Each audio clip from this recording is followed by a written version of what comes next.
We are back apparently to the era of federal policy announced via social media. The president-elect on Truth Social, of course, promising to penalize both neighbors to the north and to the south with a 25% tariff on all products entering the U.S. starting on day one of his second term. Trump also vowing financial vengeance on China with a 10% tariff on top of all the other tariffs already in place against Beijing. CNN economics commentator Catherine Rampell joins us in the fifth seat. And Catherine, I want to start with your initial reaction to this 25%, because it's not unexpected, right? We've been hearing that tariffs would be coming with a Trump administration. I mean, it is not unexpected in a sense. It may be unexpected to Americans who thought Trump was going to lower their prices. Because if you voted for Trump because you thought he was going to bring grocery prices down, I have some very bad news for you. A lot of our produce comes from Mexico. 2/3 of the tomatoes that Americans purchase are from Mexico. 90% of the avocados that they purchase are from Mexico, just to mention two examples. So that guac is definitely going to cost extra. If you voted for Trump because you thought he was going to bring down the cost of housing, a lot of our lumber, cement, other materials comes from Canada, which means that construction costs are going to go up. Not to mention all of the ways he's going to roil the U.S. auto industry, because a lot of autos cross borders in North America multiple times before they're ultimately finished and sold to consumers. Not to mention the fact that a lot of U.S. manufacturers purchase inputs, intermediate goods like metals and cement and other things from Canada, from Mexico, and not to mention even the retaliation that we should expect. All of which is going to be very bad for consumers, not to mention, again, many of the U.S. workers that Trump allegedly wants to help. What about tequila? Tequila, I would bet that that's going to suffer too. I'm out.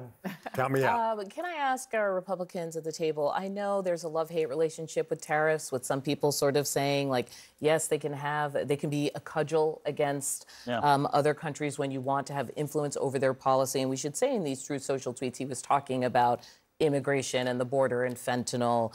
But that's a long economic laundry list. You know, the last time Catherine and I were on, you were saying that if Trump deports illegal immigrants, our groceries are going to go up because who will pick our crops? Now you're saying if he does tariffs, you're saying, oh, the groceries come from Mexico and Canada. Yeah, so we do produce quite a bit of you have now officially have it both ways. All of the groceries, but these things are not mutually exclusive. The groceries that we consume you just said all the produce is coming from Mexico. But before we were all together, you were saying no, it's all picked by illegals here in the U.S.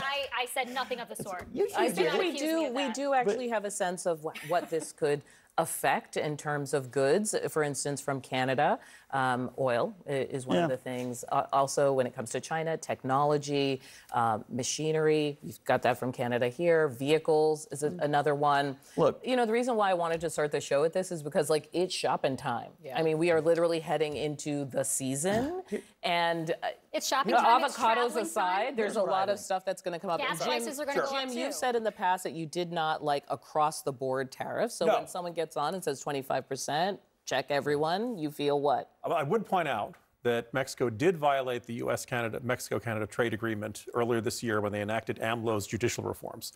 So technically, Trump could say this is in retaliation for that. What he did say is every time Trump rattles the saber, and he's been calling for tariffs on just about everything since the 1980s, he always gives the other country an out. He always says, this is what I want to see. I want to see fentanyl response from China. I want to see closing the borders. I want to see immigration. And we went through a lot of this in the first term. And Trump would always say, we're going to have the biggest, the most terrible tariffs you've ever seen. We're going to tariff the hell out of you. And inevitably, there'd be some sort of, everyone would panic. And then there'd be some sort of sense of, okay, can we get a fig leaf? Can we get some sort of policy change that Trump can point to and say, this is a win? USMCA was not dramatically different from NAFTA. But Trump acted like he had completely reinvented it and finally gotten Americans this much better deal. I'd be surprised if we actually enact these tariffs and prices go up everywhere, then everybody in the administration is going to see, okay, how can we get out of this while looking like we've got some sort of victory? Yeah. Any move by these foreign governments is going to be seen as, okay, that's our out. Chuck, let me bring you into this because obviously there are a lot of constituencies that were very interested in the Trump administration, Trump 47 being a sort of shift to the economy in some way that would benefit them. Who benefits here? Look, it all depends who you are. If you're in the Trump administration, you're going to say, I've been telling you this from day one. I think there's nobody here, even Democrats, even this Democrat, who would say that we don't want to secure the border. And to Scott's point, he's been talking about it for a long time. There's 476, if I did my Googling right, $billion that come in from Mexico. And if you start putting a tariff on that, it costs people more money and the prices go up, I think there will be a pushback from lots of people across the country because they voted for cheaper gas and groceries. I'll tell you who benefits from this. It's anybody that Trump tipped off at Mar-a-Lago yesterday that he was going to do this because the exchange rate between the Mexican peso and the U.S. dollar just rapidly changed. So yeah, there are some people who are going to pocket some money from this. I understand Trump's hatred or disdain for Mexico. I don't understand. Let's not forget the Canadians. Well, that's what I was about saying. What did I do? Exactly. That's what I'm saying. No, the question is, what did they not do? It's like Trump. Everybody is Trump's enemy at some point, and so Canada. You know why are they out of China, Mexico, and Canada? Those are the three countries. But also, I just Canada for fentanyl coming in. But I think the thing that'll be interesting is, look, we had an election. I'm gonna say it over and over. Elections have consequences. It is going to be shopping season, but Donald Trump won't be the president when this first holiday season comes. But if he enacts tariffs by the time the next holiday season comes, which will be 2025, going into a midterm year of 2026, that administration will have questions to answer to the American people that he sold a bill of goods and now the bills are a lot higher. And I want to add one thing. You said it's not this season, but you already have many American companies speaking to the media, right, saying, whether it be Walmart, whether it be whoever. I know on our podcast we're talking to people in the fashion industry about like the materials they're buying ahead of time. So it will make a big difference, even if it means people rushing in this moment.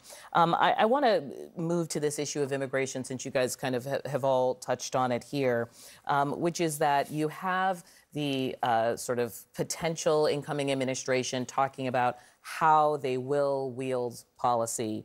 And one of the ways to do that is to threaten federal funding to sanctuary cities, sanctuary states, et cetera. We've seen this before, but do we think that this is going to be the approach that works, so to speak, if you want to implement something as big as mass deportation? Well, he needs to threaten these local officials who are currently threatening, what you might characterize as an insurrection when they're saying, hey, we're going to resist the federal government's attempt. I mean, we'll save insurrection for insurrections. Listen, you've got elected officials. Denver Mayor Mike Johnston said that he was going to deploy the Denver police to stop federal immigration officials from enforcing that. Now, he backtracked from that, unsurprisingly. He had said, I'm willing to go to jail over this. And I believe it was the Trump's appointee for Homeland Security or for immigration was like, yes, fine, that's fine. We agreed to your terms. We will put you in jail over that. The Trump administration desperately wants some Democratic official to deploy cops who should be out trying to get criminals to stop illegal immigrants from being rounded up and sent over back for deportment. They want this fight. They'd love to have this fight. Jeff?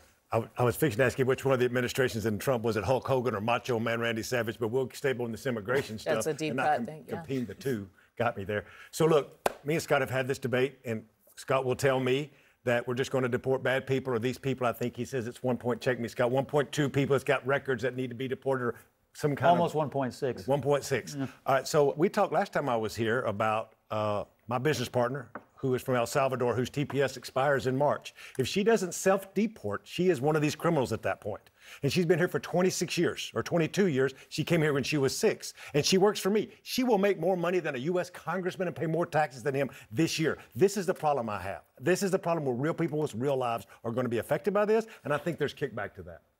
I think the deportation and immigration conversation goes hand in hand with the tariff conversation, because the stated reason for the tariffs is not just because he's mad.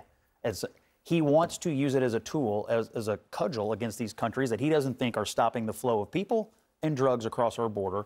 That's the point of it. But he ran on essentially a couple of issues here that are tied to the same thing, which is that he believes illegal immigration has led to all sorts of cultural and governance problems for this country. I think we're also kind of asking everyone, and people talk about this with Democrats a lot, unintended consequences is a real thing, right? So what are you walking into? Unintended consequences, if you look at whom Trump prioritized for deportation in his first term, it was not the criminals. In fact, he released more convicted and charged criminals into the United States than Biden did, because he was filling up his jails with asylum seekers and TPS recipients whose TPS had expired, and, you know, refugees and visa overstays.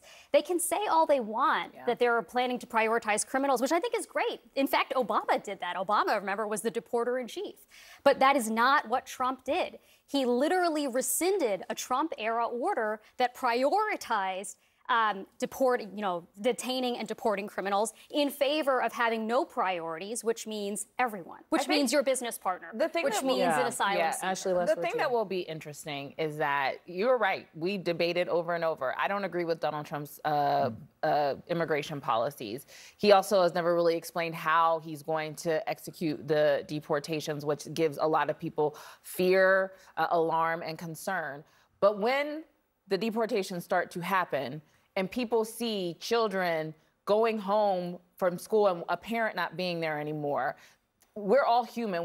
There's an emotional toll that takes place on our society, and that is why governing is hard. I don't agree with it, but when he starts to implement his policies, it will have real implications on people's lives, American citizens and people who are living here that are not documented. And we'll see with the American public. I suspect that very soon in the Trump administration, people will remember what those 4 years used to be like under Donald Trump, and some will regret their choices.